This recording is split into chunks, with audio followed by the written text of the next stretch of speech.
أعوذ بالله من الشيطان الرجيم. بسم الله الرحمن الرحيم. ولا جنبا إلا عابري سبيل حتى تغتسلوا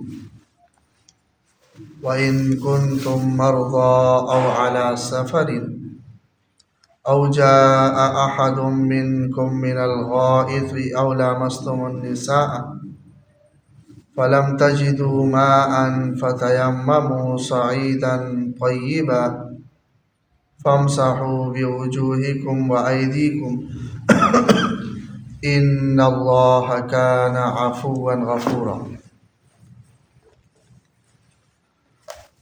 اے ایمان والو، نماز کے قریب نہ جاؤ جب کہ تم نشے کی حالت میں ہو، جب تک کہ تم جان نہ لو کہ تم کیا کہتے ہو. ولا جنوباً، اور نہ جنبی شخص نماز کے قریب جائے. الا عابری سبیل، سوائے یہ کہ وہ گزرنے والا ہو. حتی تغتسلوا، جب تک کہ تم غسل جنابت نہ کرو. عابری سبیل یعنی رستے سے گزرنے والا، یہ اس کا لفظی ترجمہ ہے. لیکن عابری سبیل کا مفہوم کیا ہے؟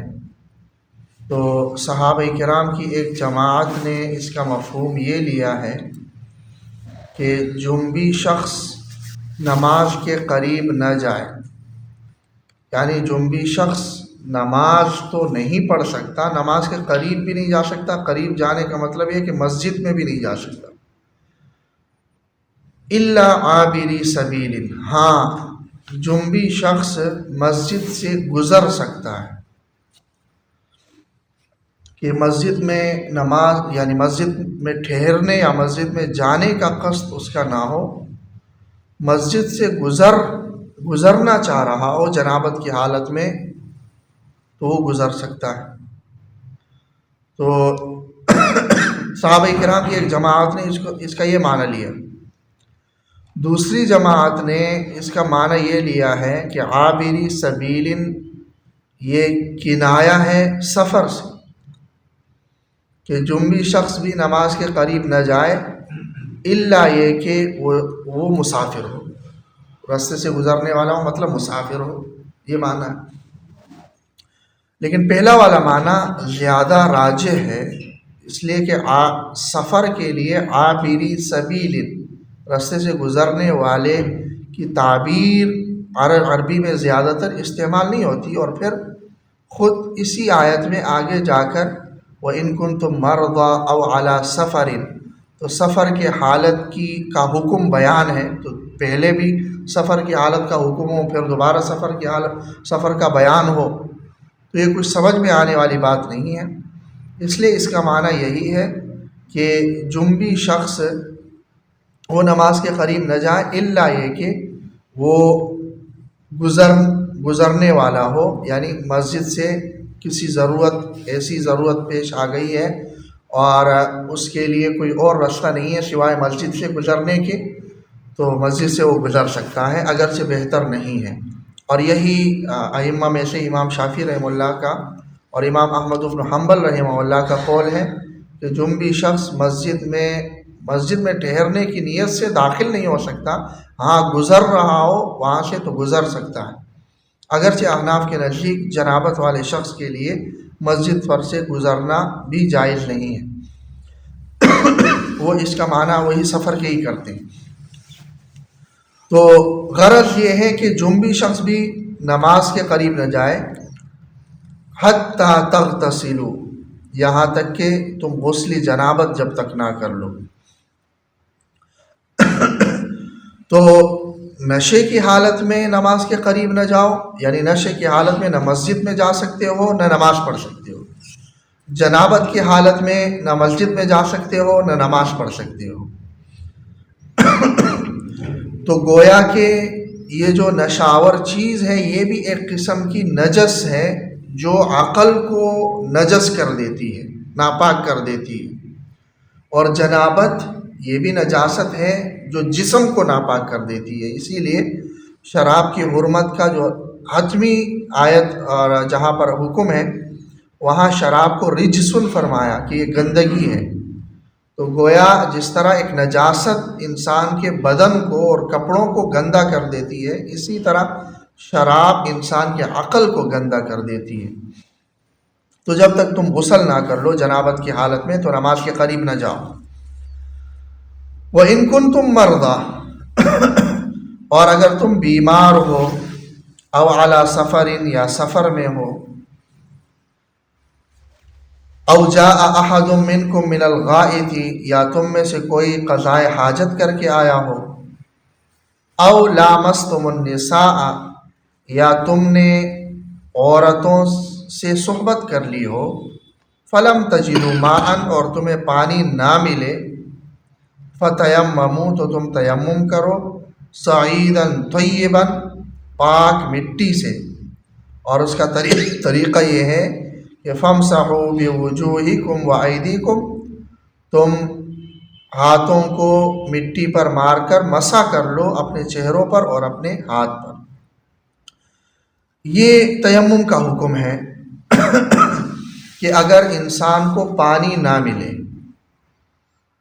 یا اس وجہ سے پانی نہ ملے کہ وہ سفر میں ہے، اس زمانے میں سفر میں پانی بہت کم ملا کرتا تھا، دور دراز کے اسفار ہوتے تھے بیابانوں میں، تو اس وجہ سے پانی اس کے پاس نہیں ہے، یا پانی اس کے پاس ہے لیکن پانی کے استعمال پر وہ قادر نہیں ہے. پانی ہے لیکن پانی لینے جا رہا ہے تو کوئی دشمن طاق میں بیٹھا ہوا ہے، وہ اسے نقصان پہنچا سکتا ہے، کوئی خونخوار جانور ہے وہ اسے نقصان پہنچا سکتا ہے، یا یہ ہے کہ بہت زیادہ بارش ہے، بارش میں تو ویسے بھی پانی ہی ہوتا ہے، لیکن یا یہ ہے کہ اتنی ٹھنڈ ہے کہ اگر وہ پانی استعمال کر لیتا ہے تو وہ بیمار پڑ سکتا ہے، یا بیماری میں یا اس کو موت آ سکتی ہے.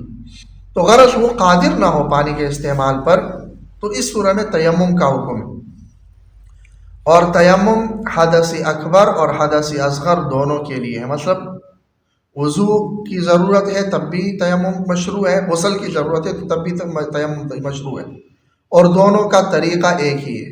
وضو کے لیے بھی وہی تیمم ہے اور غسل کے لیے بھی وہی تیمم ہے، اور وہ یہی ہے کہ ہاتھوں کو زمین پر مار لینا یا پتھر پر مار لینا، ہر وہ چیز جو زمین کے جنس میں سے ہو، زمین میں سے ہو، زمین میں پائی جاتی ہو، جیسے مختلف قسم کی معدنیات وغیرہ ہیں، تو ان میں سے کسی پر بھی آپ ہاتھ مار کر اس کو جھاڑ کر داہنے چہرے پر مسح کر لینا، پھر داہنے ہاتھ پر اور بائیں ہاتھ پر مسح کر لینا، یہ اس سے وضو بھی ہو جائے گا اور غسل بھی ہو جائے گا. یہاں پر بھی یہی حکم بیان کیا گیا کہ مرض کی حالت میں ہو کہ مریض ہونے کی وجہ سے پانی استعمال نہیں کر سکتے، یا سفر میں ہو اور پانی نہیں ہے، یا ویسے ہی تمہارا وضو ٹوٹا ہے کہ تم قضائے حاجت کر کے آئے ہو، یہ حدث اصغر ہے. او لامستم النساء یا عورتوں سے تم ملے ہو، یہ حدث اکبر ہے. تو حدث اصغر ہو حدث اکبر ہو دونوں کے لیے تیمم مشروع ہے اور دونوں کا طریقہ بھی ہے. لامستم النساء کا ویسے لفظی ترجمہ ہے تم نے چھوا ہو عورتوں کو. تو یہاں پر بھی پھر صحابہ کرام کی دو جماعتیں، اور اسی اعتبار سے پھر ائمہ کرام کے اقوال بھی ہیں کہ صحابہ کی ایک جماعت نے تو اس کا لفظی معنی ہی لیا ہے، اور وہ یہ کہتے ہیں کہ اگر کسی نے عورت کو چھو لیا تو اس کا وضو ٹوٹ جائے گا. یہی امام شافعی رحمہ اللہ کا مسلک ہے کہ عورت کو چھو لینا اس سے وضو ٹوٹ جائے گا، چاہے کوئی بھی عورت ہو اور چاہے کسی بھی نیت سے آپ نے چھوا ہو، تو اس سے آپ کا وضو ٹوٹ جائے گا. لیکن احناف کے نزدیک عورت کو چھونے سے وضو نہیں ٹوٹتا. کسی بھی نیت سے آپ نے چھوا ہو اس سے وضو نہیں ٹوٹے گا جب تک کہ وضو توڑنے والا کوئی اور سبب جو اسباب ہیں ان میں سے کوئی سبب نہ پایا جائے. تو صرف چھونے سے وضو نہیں ٹوٹے گا احناف کے نزدیک. ہاں امام مالک رحمہ اللہ پھر یہ فرماتے ہیں کہ اگر شہوت سے چھوا ہو تو وضو ٹوٹ جائے گا، بغیر شہوت کے چھوا ہو تو وضو نہیں ٹوٹے گا. تو بہرحال یہ چھونے کے حوالے سے، لیکن یہی ہے کہ احناف کا اور جمہور کا اور اکثر صحابہ کرام کا یہی ماننا ہے کہ لامستم النساء یہ کنایا ہے عورت سے ملنے کا، یعنی اس سے تعلق قائم کرنے کا، تو اس صورت میں پھر یہ ہوگا کہ حدث اکبر لاحق ہو جائے گا، جنابت لاحق ہو جائے گی۔ اور اس سے پہلی والی صورت میں کہ جاء احد منکم من الغائط، تم میں سے کوئی قضاء حاجت سے، غائط ویسے نشیبی زمین کو کہتے ہیں، تو اس زمانے میں ظاہر ہے آج کل کے حساب سے تو بیت الخلا نہیں ہوا کرتے تھے، تو کسی نشیبی زمین میں جہاں کسی کو نظر نہ آئے وہاں جا کر قضاء حاجت کیا کرتے تھے، تو اسی لیے غائط کا معنی قضاء حاجت کو ہی پڑ گیا۔ یا جاء احد منکم من الغائط، تم میں سے کوئی قضاء حاجت سے آئے، حدث اصغر لاحق ہو، او لامستم النساء، یا تم عورتوں کو چھو لو یعنی جماع کر لو، اور فلم تجدوا ماء، تمہیں پانی نہ ملے، تو فتیمموا صعیدا طیبا، تو تم پاک مٹی سے تیمم کر لو، فامسحوا بوجوہکم وایدیکم، اور تم مسح کر لو اپنے چہروں کا اور اپنے ہاتھوں کا، یہی تیمم ہے۔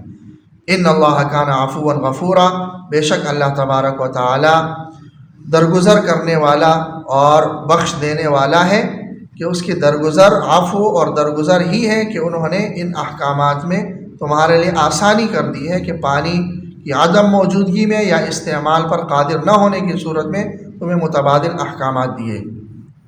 اللہ تعالیٰ